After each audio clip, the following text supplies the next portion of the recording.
Good afternoon, everyone. Wow, nakaka-overwhelm. Parang ngayon na lang ulit ako bumalik dito after graduating noong 2010. So, it's nice to be back. Tapos, and to be here. So, medyo mahaba yung introduction kanina. Tapos, marami na-mention, like, how I find this serendipitous, ibig sabihin, parang happy accident na naging part ako ng IT industry.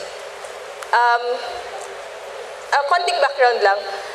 Before ako graduate, hindi ko talaga alam kung saan talaga ako. I mean, siguro dito meron mga third year na nag-OJT, mga fourth year na gagraduate na. Alam niyo ba kung saan kayo after graduation? I mean, napaisip na ba kayo? Siguro yung iba nag-OJT na, so more or less, meron na kayong feel ng what's next after this. Pero yung iba, like siguro katulad ko noon, parang hindi ako sure kung ano gagawin ko after college. Parang may idea ka lang, gusto kong mag-work, gusto kong kumita after. Tapos, yun na. Pero career-wise, hindi pa ako sure. Yun nga, na-mention kanina dun sa introduction na industrial engineering yung tinapos ko. So, hindi ko alam kung gano'n na nag-iba yung curriculum ng IE dito sa UP. Pero back at the time na nag-aaral pa ako dito, siguro meron lang kaming isang programming in C na course. Tapos parang isang assignment lang yun na may machine problem. Tapos may information systems na course din. Tapos, yun na halos yung IT experience ko. So, imagine, nung naging part ako ng industry na to, ang dami kong kailangan aralin. Sabi nga, di ba, I was all bright-eyed and bushy-tailed. Meaning, so parang naluluwa yung mata ko sa lahat, sa dami ng kailangan kong matutunan dito sa industriya ng IT. So, ako, mataas lang yung tingin ko din sa mga estudyante na nag-aaral ng computer science, computer eng, ng IT-related. Kasi, ang dami-dami, parang halos buwan-buwan or basta sa isang buong taon, ang daming technologies na ini-introduce. So, paano nyo lahat yun na-absorb? So, ayun. Titingnan ko kanina yung outline ng mga naging talks. Tapos parang, grabe yung mga topics like, ito, smart tracking system, collaboration creative industries, BlackBerry, ganyan. Tapos yung talk ko, tungkol sa kung paano ako napunta sa IT, parang kakaiba. Pero sabi sa akin nung in-invite ako parang nag-call kasi for speakers. Tapos sabi ko, gusto kong mag-talk. Actually, gusto ko lang mag-talk kasi pag pumunta ako dito ng office hours, edi parang nakatakas ako. Joke lang. Parang naisip ko lang na it would be nice to be back and to interact with students kasi dati rin akong ganyan.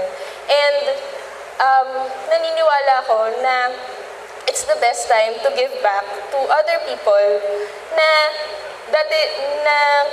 kung saan dati rin ako nanggaling. Ganyan din ako dati. Parang nakikinig lang sa talk na hoping na may mapipick up ako from it.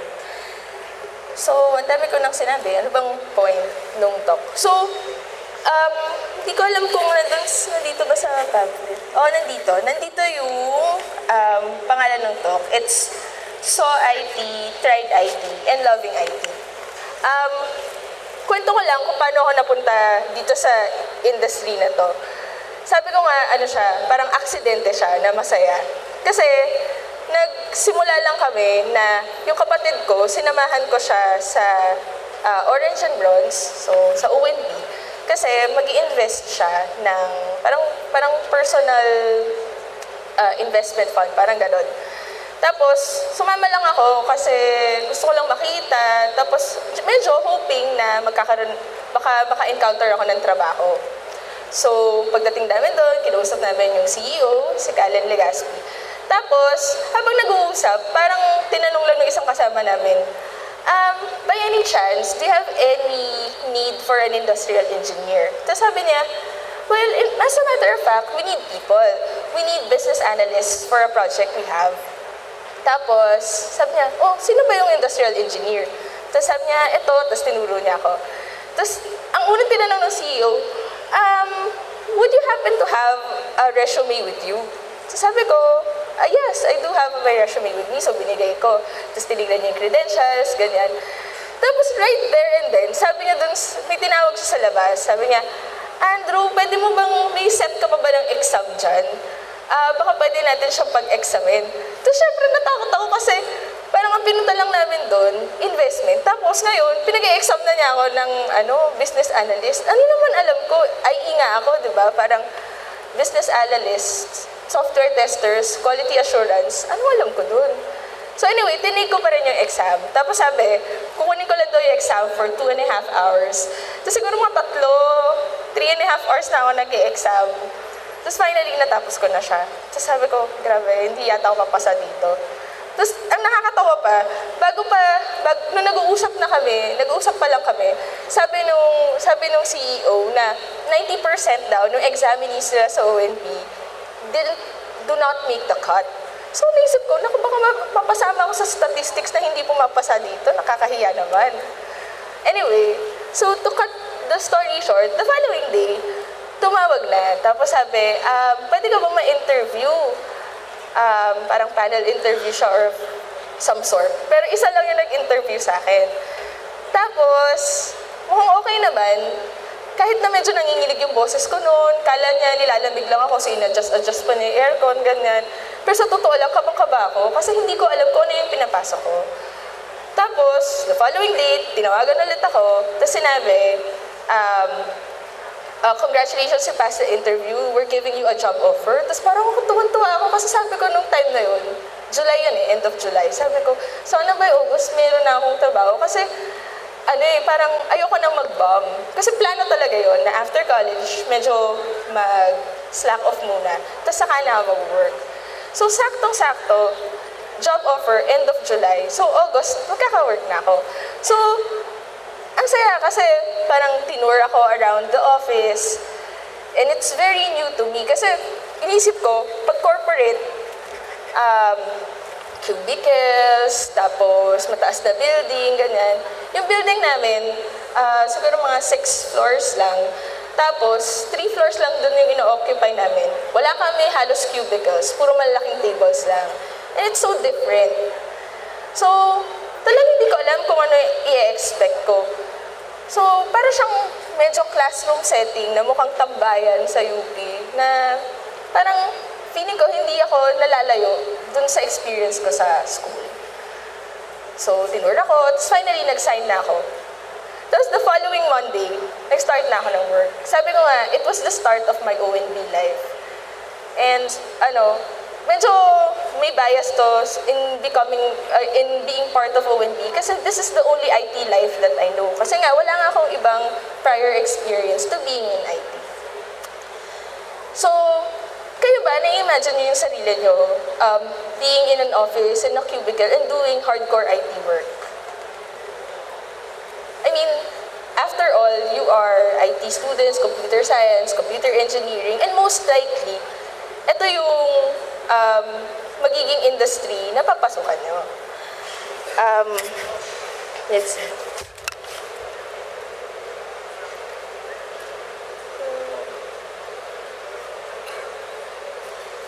Hanap ko lang yung So, yun yung storya on how I saw IT. And hindi ko alam kung paano nyo ma-encounter yung IT in this. Pwedeng, ngayon pa lang, yung mga mag-OJT sa inyo, well, siguro, na rin lang, pag-plug, if you're a third year, fourth year student, and gusto nyo internship Java, I think yung company namin, we're accommodating interns for summer, so baka gusto nyo i-try. So, again, that's how I saw IT, and siguro, some of you might see IT differently. Maraming branches yung IT so siguro hindi ko sure kung na-talk na yung game development, pero if you're interested in games, pwedeng ganung venture yung pasukan ninyo. So IT, and then I tried IT. Kasi, syempre, nandun ka na rin lang, nakita mo na rin lang, edi try mo na. Tapos, kakaiba yung experience. Kasi nga, coming from a background na wala talagang masasabi na prinogram ko talaga back at that time. Siguro, kung meron, OJT rin, Visual Basic for Excel, yun na yung prinogram ko, mga macro, ganyan. So, hindi mo alam, parang, alam niyo yung kanta ng na Cupid, parang may linya doon na, you'll never know unless you give it a try. And, ito yung isang bagay na, tingin ko, akma sa atin. Parang marami sa atin siguro natatakot na anong gagawin ko after college, anong mangyayari sa akin. I mean, kung merong iba sa atin na parang nahihirapan niyang pumasa sa ibang subjects, ganyan. Parang ano na lang kung after this. Parang ang hirap bitawan nung college life nang hindi mo alam kung saan ka papasok afterwards. Pero maganda dito, kung nasan kayo ngayon, yan yung pinakamaganda at pinakamasayang panahon na i-discover nyo kung ano talaga yung gusto nyo gawin sa buhay. Mapa-IT man yan o hindi. So, ang advice lalo kasi is subukan nyo lang. Nasubukan nyo na bang, siguro, kuya rin, na-interesado kayo with Android development. Marami namang open source na materials. I-try nyo. Kasi ngayon, hindi na talaga uso yung doing it right the first time. Kasi part ng mga success natin in life nanggagaling from our failures. So, try it.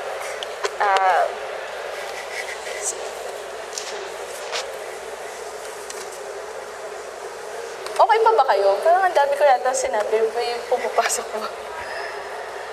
So ako, I just took the chance in this industry. Hindi ko talaga alam na magiging masaya ako dito sa industriyang ito. What's this? So yun nga, kanina pa ako nagsasabi at nagkakwento lang ako tungkol dun sa IT industry na alam ko, na na-encounter ko.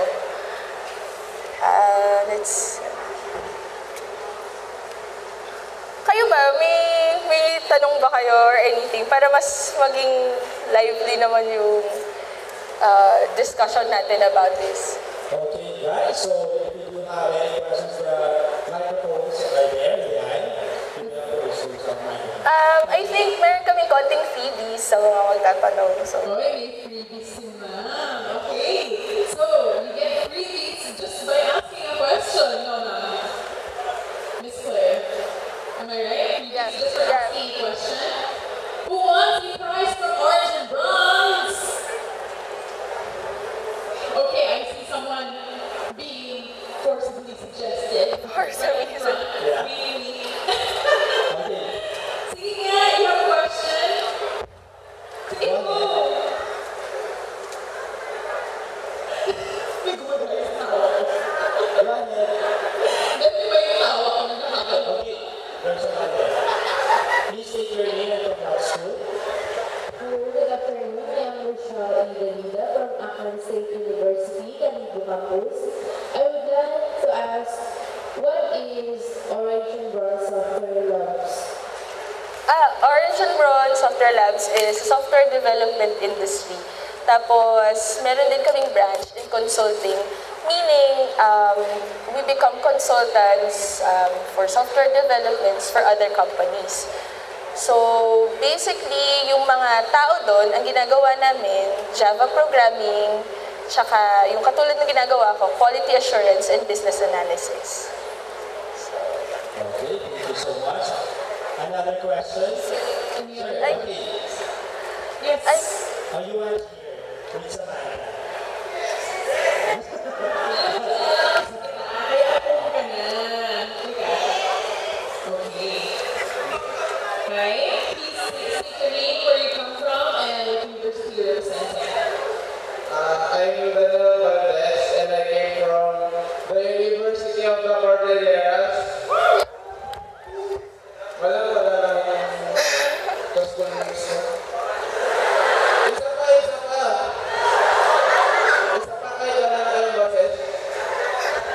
We're from The University of the Cordilleras. Okay, so what is your question? Ma'am Claire, so if you want to work in orange and bronze, we all just have to know much. Compose yourself. We just need to have a good knowledge on Java and maybe and probably on Linux. Pretty much, oo. Good knowledge. Hindi kasi, lahat ng knowledge hindi kasi theoretical lang eh. Pwedeng, parang, dun sa mga interview, titingnan nila kung alam mo rin talaga siyang i-apply. Hindi lang yung alam mo siya dito. Mas maganda nga kung na-experience mo siya yourself. So, ang tip talaga, lalo na sa mga estudyante, i-try nyo talaga yung mga technologies by yourself. Kahit magkamali kayo, okay lang yun. Kasi, pag nga in-interview ka, tapos sinabi mo na, na-try ko po pero hindi ko po masyado napagana eh.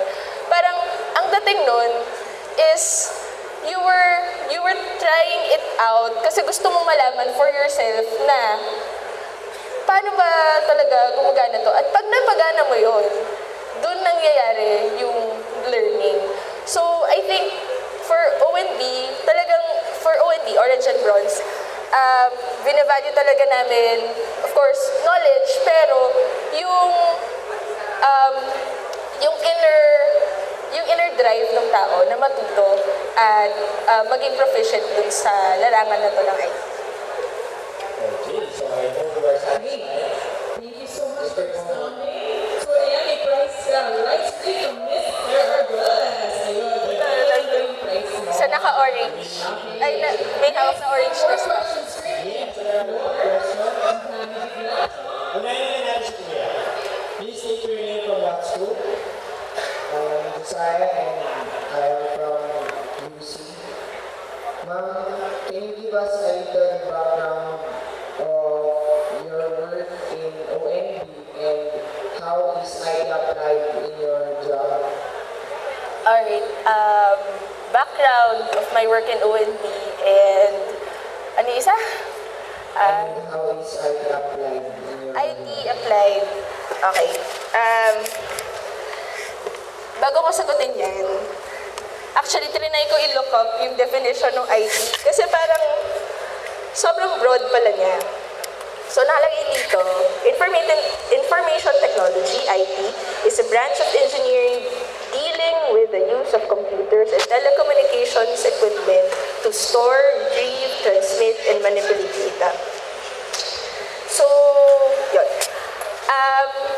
Background ng work ko sa ONB. Yung job title ko is Business Analyst and Quality Assurance Engineer. Meron kaming iba-ibang mga job titles like Java Developer, mga ganun, Senior Systems Administrator, mga ganyan. So, specifically for a Business Analyst and Quality Assurance Engineer, yung business analysis portion, doon pumapasok yung requirements gathering. So, kunyari, IT is a branch of engineering, dealing with computers, equipment, store, retrieve, transmit, manipulate data. So, kailangan malaman anong klaseng data ba yung kailangan at anong kailangan gawin doon. So, doon pumapasok yung business analysis side, yung part ng job ko as a business analyst, na malaman anong gustong gawin ng kliyente doon sa information at data na hawak niya. So, in your case, kunyari, may project kayo sa school, yun yung part na nag-i-interview kayo, kumakausap kayo ng iba't ibang mga tao, at hinahanap nyo yung mga pangangailangan nila, let's say, for automation, or kunyari, may kino-configure kayo, meron kayong inaayos na IT need nila. So, kunyari, registration, yung kung paano kayo nag-enroll. Yung process na yon, yung paano mo nalaman kung paano ba yung process without programming pa, yun yung part ng business analysis and requirements gathering. Yung part naman na quality assurance engineering or yung quality assurance part niya is yung time naman na nagte-test ka na.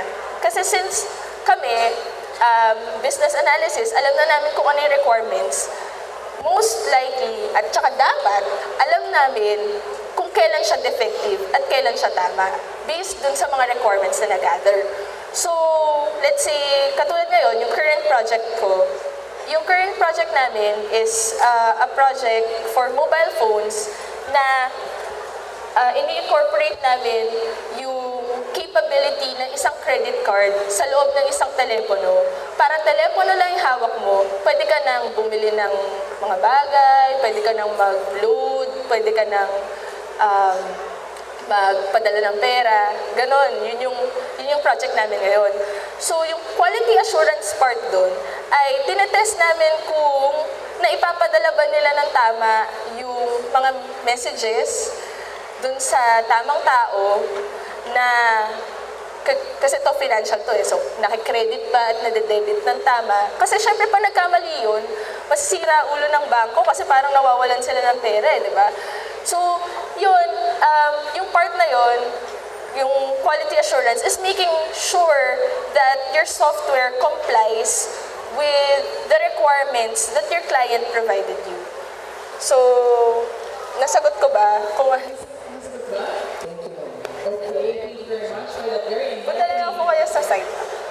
answer. Alright. So, you know what guys, we really appreciate that our audience today is very participative and very responsive. But we can only accommodate last 3 questions. So, Actually, last two na. last 2. Okay, so I think one of the girls there and the guy. Gentleman over here. Don't worry, ladies and gentlemen. I'm sure that Miss Claire will send her email or share her email later on. Sige, let's proceed to the next question. Yes. Yes, hello, I'm Kay from Highgrass College, Pampanga. So you mentioned a while ago na you don't have any IT background, right?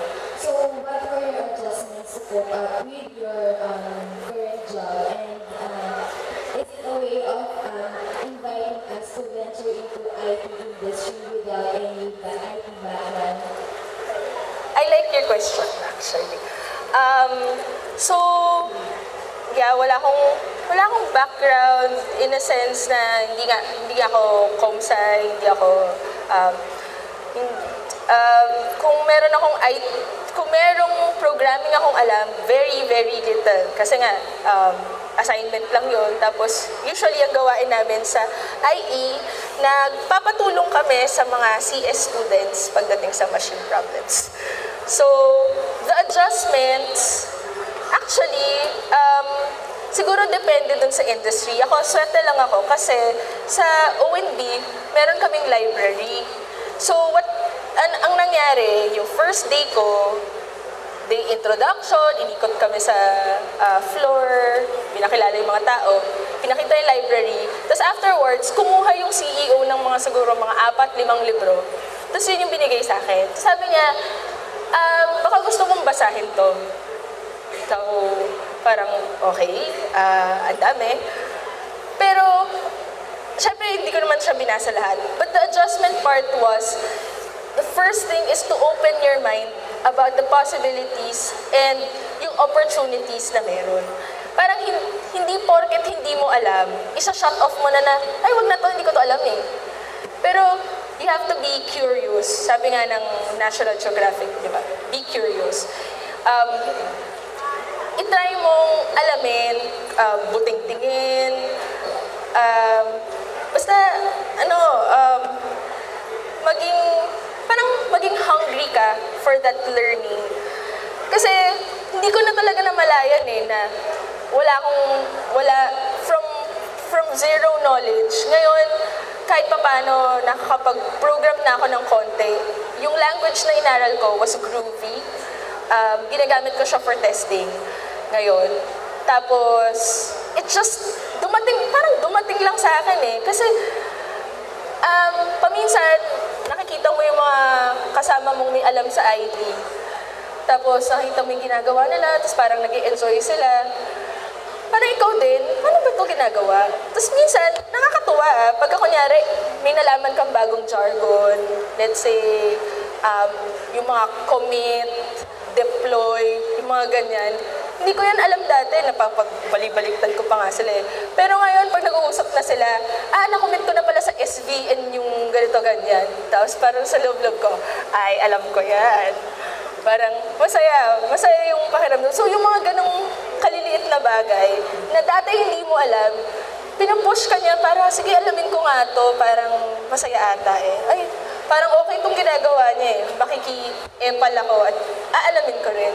So, I think more than the adjustment, it's also medyo meron ding influence yung environment that you're in. So, I guess, yes, it's an invitation even for those who have no IT background whatsoever to try IT because you'll never know what there is in store for you there. Ako, yun nga eh, nakita ko lang siya, trinay ko siya, at ngayon, tingin ko, mahal na mahal ko na talaga itong industry nito. I can see myself, kasi ngayon 2 years na ako na hindi ko namamalayan na 2 years na pala yun. So, I see myself siguro going on for a lot, kung masusustain ko yung ganitong energy and passion for my work, tingin ko, anything is possible. So yes, non-ITs, no background, go ahead and venture on. Kahit anong bagay, kahit DIT, try nyo lang kasi you'll never know what you're missing and you'll never know that that next thing might be the one you're falling in love with.